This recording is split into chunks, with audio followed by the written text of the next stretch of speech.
El séptimo metal, Isaac Asimov. A los químicos torremarfileños como yo nos es muy difícil demostrar competencia en las cuestiones químicas prácticas. Por eso yo siento desfallecer mi corazón cada vez que alguien me plantea un problema químico del bajo mundo. Siempre acaba costándome un fracaso. Bueno, siempre no. Una vez, cuando yo estaba preparando mi licenciatura en ciencias, se me acercó mi mujer alarmada. «No sé qué le ocurre», me dijo. «A mi anillo de boda». Me estremecí. Yo estaba aún en mis primeros pasos como químico, pero ya había tenido ocasión de demostrar mi incompetencia repetidas veces. No me entusiasmaba la perspectiva de hacerlo una vez más. «Pues, ¿qué tiene?», pregunté. Me miró con severidad. «Se ha vuelto de plata». Yo la contemplé con asombro. «Pero eso es imposible». Me alargó el anillo y ciertamente parecía de plata. Sin embargo, era un anillo nupcial de oro, con su correspondiente contraste. Quedó callada y comprendí, consternado, que sospechaba que yo le había comprado un anillo de oro bajo, y no se me ocurría nada. «No me lo explico», dije. «Fuera del mercurio no hay en el mundo nada». «¿El mercurio?», dijo alzando la voz. «¿Cómo sabes que ha sido el mercurio?». Al parecer yo había pronunciado la palabra mágica. Caí enseguida en lo ocurrido. Hinchando mi pecho y tomando un aire de altiva meditación, dije: «A los ojos del químico es de inmediata evidencia que eso es amalgama de oro y que tú has estado manejando mercurio sin quitarte el anillo de boda». Y así era, desde luego. En el laboratorio yo había tenido mercurio a mi alcance, y me encantó tanto que me llevé a casa un frasquito para entretenerme algunas veces. Da gusto verlo correr sin mojar nada. Encontró mi mujer el frasquito y no pudo resistirse a verter una gota en la palma de la mano, para jugar también con él. Pero no se quitó el anillo y el mercurio ataca rápidamente al oro, formando una amalgama de oro plateada. Pues a pesar de esta tristemente dramática muestra de los encantos del mercurio, he explicado en el capítulo anterior los 7 metales conocidos en la antigüedad, sin decir casi palabra del más extraño de todos, el mercurio. Pero no fue descuido, fue por reservarle un capítulo especial. El mercurio está lleno de características excepcionales. Estoy seguro, por ejemplo, de que fue el menos conocido de los 7 y el séptimo que descubrieron los antiguos. En cuanto a ser el menos conocido, veamos lo que dice de él la Biblia, aunque solo sea porque es un libro largo y complejo, escrito por hombres que tenían por la ciencia poco o ningún interés. Puede, pues, ser considerado como la auténtica voz de los no científicos. El oro es, claro, prototipo de excelencia y perfección para todos, incluso para los escritores bíblicos. Decir que algo es más que el oro es tributarle el más alto elogio posible en el mundo. Así, Salmo 110-127, por eso yo amo tus mandamientos más que el oro purísimo. ¿Y qué dicen como no científicos los escritores bíblicos de los demás metales? Para abreviar, he buscado un texto que citase los más metales posibles, y he aquí uno de Ezequiel, enumerando las amenazas de Dios a los judíos pecadores. Ezequiel 22:20. Como quien reúne en la hornaza plata, bronce, hierro, plomo y estaño, y sopla el fuego para fundirlos. Así os reuniré yo en mi furor y mi ira, y os echaré en la hornaza para fundiros. Los pecadores son comparados a los distintos metales, excluyendo manifiestamente el oro, para mostrar que son imperfectos. Advirtamos de paso que la palabra hebrea neosheth, aquí traducida por bronce, designaba indistintamente el cobre o el bronce, aleación de cobre y estaño. Algunas versiones inglesas traducen latón, aleación de cobre y zinc, pero no es eso lo que quiere decir la Biblia. Si sustituimos bronce por cobre en el texto de Ezequiel, veremos que con solo 2 textos bíblicos hemos hallado mención de 6 de los antiguos metales: oro, plata, cobre, hierro, estaño y plomo. Falta solo el mercurio. ¿Qué dice del mercurio la Biblia? Pues absolutamente nada. Ni una palabra, ni el Antiguo Testamento ni el Nuevo, ni en los apócrifos. Parece claro que, de los 7 metales, era el mercurio el más exótico, el menos usado en las aplicaciones diarias, el que más propiamente llamaríamos hoy una curiosidad de laboratorio. Los no científicos que escribieron la Biblia lo conocían tan poco que nunca encontraron motivo para mencionarlo, ni en lenguaje figurado. En cuanto a por qué fue el último que se descubrió, no encuentro en ello misterio ninguno. Es relativamente escaso, pues de los 7, solo el oro y la plata escasean más. Además, es imposible topar con lingotes de mercurio, pues a las temperaturas ordinarias es líquido. Lo que ocasionó su descubrimiento fue el brillante color de su única mena importante. Esa mena es el cinabrio, sulfuro de mercurio en términos químicos, una combinación de mercurio y azufre. Tiene color rojo brillante y puede usarse como pigmento, llamándose entonces bermellón, nombre que también se aplica a su colorido. Tenía que haber considerable demanda de cinabrio, y sin duda en algunas ocasiones se calentaría casualmente hasta el punto de descomponerse, dejando libres gotas de mercurio metálico. En las tumbas egipcias hay pruebas de que allí se conocía ya el mercurio, 1500 años al menos antes de Cristo. Parece esto bien antiguo, pero comparadlo con el cobre, la plata y el oro que se remontan a 4000 años antes de Cristo. Aún después de aislado el mercurio, parece que hubo dificultad para reconocerlo como un metal nuevo y distinto. El hecho de ser líquido lo presentaría como demasiado diferente de los demás metales para equipararlo con ellos, pues no sería sencillamente uno de los otros fundido. Tenía cierto aspecto innegable de plata. ¿No sería, pues, plata líquida? La plata verdadera, la sólida corriente, podía fundirse si se calentaba al rojo vivo, pero el mercurio parecía una plata líquida a las temperaturas corrientes. ¿Acaso para los antiguos trabajadores esa diferencia no significaba tanto como para nosotros? Si podía haber plata líquida caliente, ¿por qué no también fría? En todo caso, cualquiera que fuese el proceso mental de los primeros descubridores del mercurio, lo cierto es que fue el único de los 7 metales que no recibió nombre propio. Aristóteles lo llamó en griego plata líquida. Y en tiempos de Roma, el físico griego Dioscórides lo llamó plata acuática, que viene a ser igual. Este último nombre era Kydrargyros en griego y se convirtió en Kydrargyrus en latín. Y en honor a ese nombre latino, el símbolo químico del mercurio sigue hasta hoy Ge. El escritor romano Plinio lo llamó argentum vivum, o sea, plata viva. El motivo es que la plata corriente es sólida, es decir, inmóvil o bien muerta, mientras que el mercurio vibra y corre al menor impulso. Una gota al caer estalla en gotitas que saltan en todas direcciones. Está viva. El nombre inglés quicksilver traduce literalmente el argentum vivum de Plinio, pues en inglés antiguo, quick significaba vivo. En el moderno significa rápido, cosa natural, pues la rapidez de movimientos es una de las más notables características de la vida. Pero ¿de dónde vino llamarlo mercurio? Los alquimistas medievales enfocaban su trabajo en forma netamente mística. Como la mayoría de ellos, no todos, eran incompetentes, como mejor disimulaban sus deficiencias, era envolviéndose en vacuos misterios. Lo que el público no podía entender, tampoco podía desmentirlo. Los alquimistas preferían, pues, el lenguaje metafórico. Había 7 distintos metales y también 7 diferentes planetas. Y eso seguramente no podía ser coincidencia, ¿verdad? ¿Por qué no hablar, pues, sensacionalmente de los planetas para referirse a los metales? Los 4 planetas más brillantes por orden de resplandor eran el Sol, la Luna, Venus y Júpiter. ¿Por qué no aparearlos, respectivamente, con la plata, el cobre y el estaño, que son los 4 metales más preciosos, por orden de valor? En cuanto a los demás, Marte, el planeta rojo del dios de la guerra, es naturalmente el hierro, el metal con que se fabrican las armas de guerra. El color rojo de Marte podría ser debido verdaderamente a óxidos de hierro de su suelo.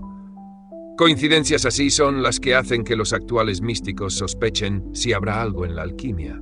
Para refutarlo basta decir que toda sucesión casual de sílabas tiene que formar de vez en cuando palabras. Y si las escogemos cuidadosamente y dejamos lo demás, no será fácil convencernos de que lo sin sentido tiene sentido. El tardo Saturno, el más lento de aquellos planetas, se asimilaba naturalmente al plomo, que es el modelo proverbial de torpeza y pesadez. Por el contrario, Mercurio, que oscila rápidamente de un lado a otro del Sol, se equipara a las inquietas gotas del azogue. Así el séptimo metal se corresponde con el séptimo planeta. Pura coincidencia. Algunas de estas comparaciones perduran aún en los nombres anticuados de ciertos compuestos. El nitrato de plata, por ejemplo, figura en los viejos libros como cáustico lunar, por la supuesta relación de la plata con la luna. Los compuestos coloreados de hierro usados como pigmentos reciben a veces nombres como amarillo de Marte o rojo de Marte. Las intoxicaciones por plomo se llamaron un tiempo envenenamiento saturnino. El único planeta que entró en el reino de la química de un modo respetable fue Mercurio. se convirtió en el nombre del metal, desplazando al antiguo. ¿Acaso eso ocurrió porque los químicos reconocieron que plata viva no era un nombre independiente y que el mercurio no era sencillamente plata que estaba líquida o viva? Es bien singular que también modernamente los planetas dieron nombre a metales, y claro que esos nombres modernos subsisten. En 1781 se descubrió el planeta Urano, y en 1789, cuando el químico alemán Martin Enrique Klaproth descubrió un nuevo metal, le dio el nombre de uranio por el nuevo planeta.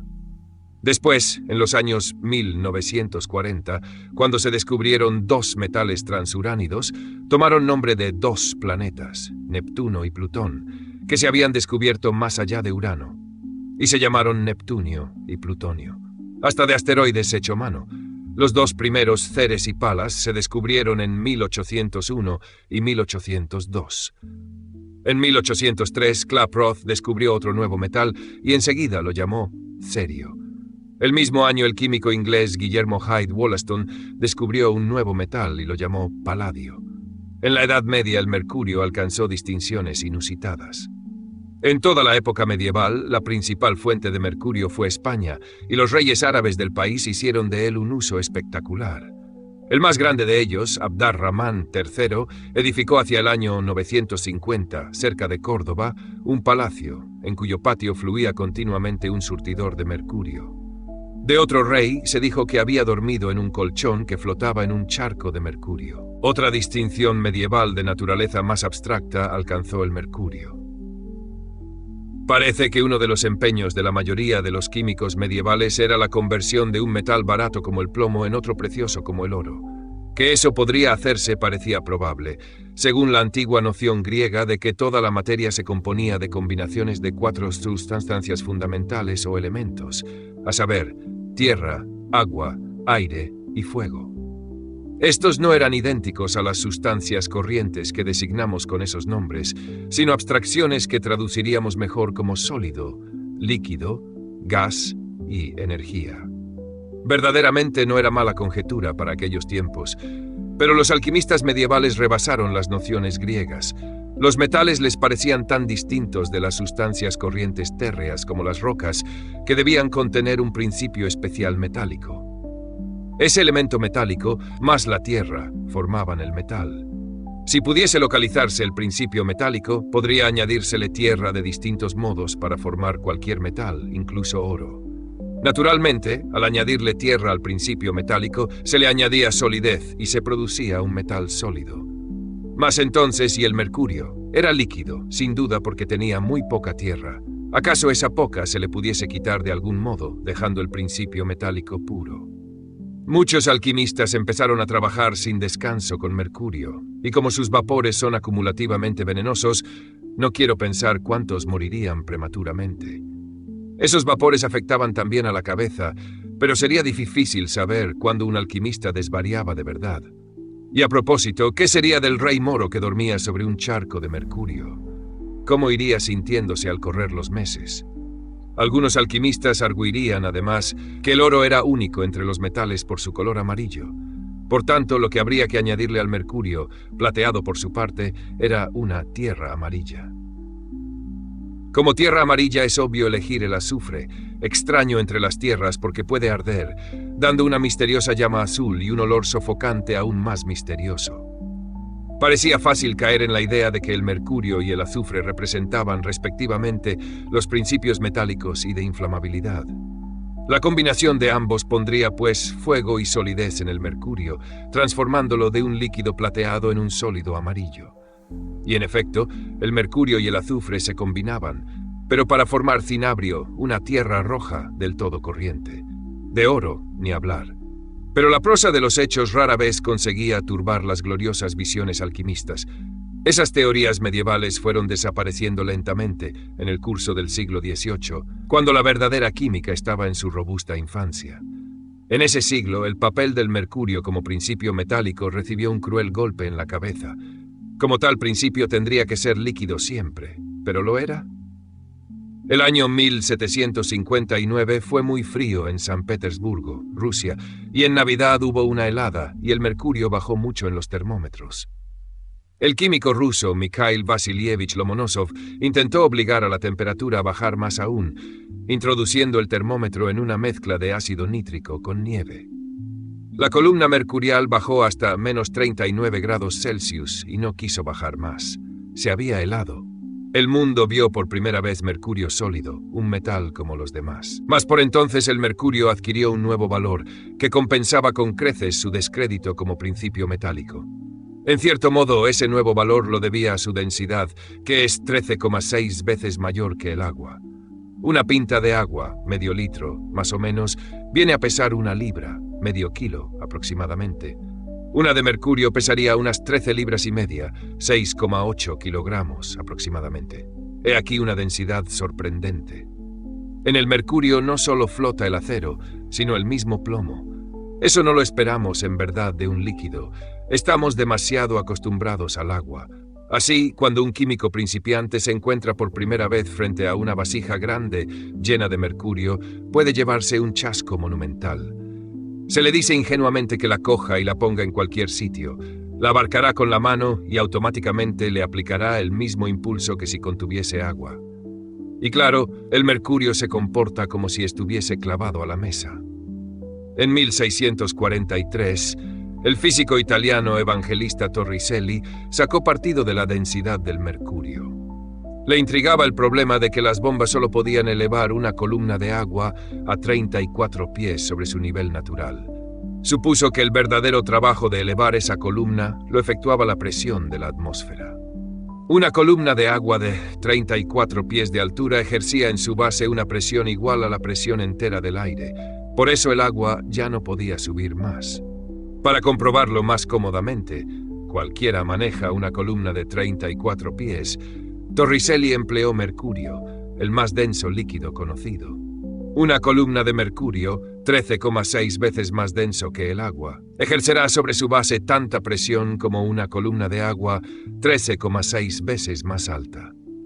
Si 34 pies de agua equilibran la presión total del aire, también la equilibrarán 2,5 pies, o sea, 30 pulgadas de mercurio. Torricelli llenó, pues, de mercurio un tubo de 1 yarda de alto y lo invirtió en una cubeta de mercurio. El líquido empezó a salirse, pero no del todo. Cuando la altura de la columna se había reducido a 30 pulgadas, dejó de disminuir, quedando equilibrada por el aire. Torricelli había demostrado su idea y había inventado el barómetro. El mercurio emprendió una nueva carrera, como sustancia única, un líquido muy denso, conductor de la electricidad, utilizable en numerosos instrumentos científicos. A propósito, si el aire fuese tan denso en las alturas como junto a tierra, sería fácil calcular la altura que alcanzaría la atmósfera. El mercurio es 10.560 veces más denso que el aire abajo. Por tanto, una columna de mercurio equilibrará una de aire 10.560 veces más alta. Eso significa que 30 pulgadas de mercurio equilibrarán 5 millas de aire. Pero el aire no tiene densidad uniforme a todas las alturas. Va enrareciéndose cada vez más hacia arriba, y por eso se extiende hasta grandes alturas. Entre los metales conocidos de los antiguos, el mercurio tiene el más bajo punto de fusión. Es el único que se conserva líquido a las temperaturas corrientes. Desde antiguo, los químicos han descubierto docenas de nuevos metales, pero ninguno puede arrancarle al mercurio el récord de puntos bajos de fusión. Era campeón y sigue siéndolo. Pero numerosos metales descubiertos en tiempos modernos tienen la temperatura de fusión del plomo o más baja aún. Véase la tabla 5. He aquí los 14 metales más fusibles. De los 8 más fusibles, 5 son los alcalinos, a saber, en orden creciente de pesos atómicos: el litio, sodio, potasio, rubidio y cesio. Nótese que los respectivos puntos de fusión 186, 97, 62, 38 y 28 van descendiendo al aumentar el peso atómico. El punto de fusión del cesio supera solo al del mercurio, al menos para metales estables. La temperatura de 28 grados Celsius equivale a 82,4 grados Fahrenheit. Eso significa que el cesio, que abunda el doble que el mercurio, podría estar líquido a la hora de calor de un día de verano. Podríamos, pues, jugar con él si hace bastante calor como jugamos con mercurio. De ningún modo. Todos los metales alcalinos son activos en extremo y reaccionan violentamente con el agua, entre otros cuerpos. Poned metales alcalinos en contacto con la humedad del sudor de vuestras manos y tendréis mucho que sentir. Como la actividad de esos metales crece con el peso atómico, el cesio es el peor de nuestra lista. Nada de jugar con cesio. Hay un sexto metal alcalino, el francio, de peso atómico aún mayor que el del cesio. Es radiactivo, solo se han aislado cantidades ínfimas de él y no se conocen sus propiedades químicas. Sin embargo, no es aventurado predecir que su punto de fusión andará por los 23 grados Celsius, 73 grados Fahrenheit, de modo que en Nueva York estaría líquido la mayor parte del verano. Más por su actividad química, su radiactividad y el hecho de que solo pueden reunirse a la vez unos pocos átomos, olvidemos este metal. Los metales se combinan formando amalgamas, y esos metales mixtos suelen tener puntos de fusión más bajos que cualquiera de los metales componentes puros. Supongamos, por ejemplo, que fundimos juntas 4 partes de bismuto, 2 de plomo, 1 de estaño y 1 de cadmio, y dejamos solidificar la mezcla. Resultará el metal de Wood. Aunque ningún metal de la aleación se funde a menos de 232 grados Celsius, se funde a 71 grados Celsius. Se llama una aleación fusible porque funde por bajo del punto de ebullición del agua. La aleación de Lipowitz, en la cual se eleva ligeramente la proporción de plomo y estaño, funde ya a los 60 grados Celsius. Las aleaciones fusibles se aplican principalmente como tapones de seguridad en las calderas o en los irrigadores automáticos. Se ajusta la receta para obtener un punto de fusión ligeramente superior al de ebullición del agua. Una temperatura demasiado alta los funde y permite que escape vapor de la caldera, aliviando presiones peligrosas, o deja pasar agua por el irrigador automático. Estas aleaciones se prestan también para dar bromas. Se le pasa a uno una cucharilla de metal de Wood, dándole animada conversación mientras agita inocentemente su café calentísimo. Los bromistas encuentran muy regocijante la expresión de la víctima, cuando nota que, de la cucharilla, solo le queda en la mano parte del mango. Pueden también obtenerse aleaciones de metales alcalinos, que fundan a temperaturas más bajas que cualquier metal alcalino puro y que en ciertos casos fundirán a temperaturas más bajas aún que el mercurio. Pero limitémonos a metales sólidos que puedan manejarse impunemente, y no como los alcalinos y sus aleaciones, que son intangibles, o el mercurio sólido, que está demasiado frío para ser agradable. Preguntémonos qué metales, entre los que pueden tocarse, son los más fusibles. Tenemos las aleaciones fusibles de que acabamos de hablar, pero más fusible que todas ellas es el galio, metal puro de contacto inofensivo y que funde a solo 30 grados Celsius. Y ahora que al fin dimos con él, os contaré su historia en el capítulo siguiente.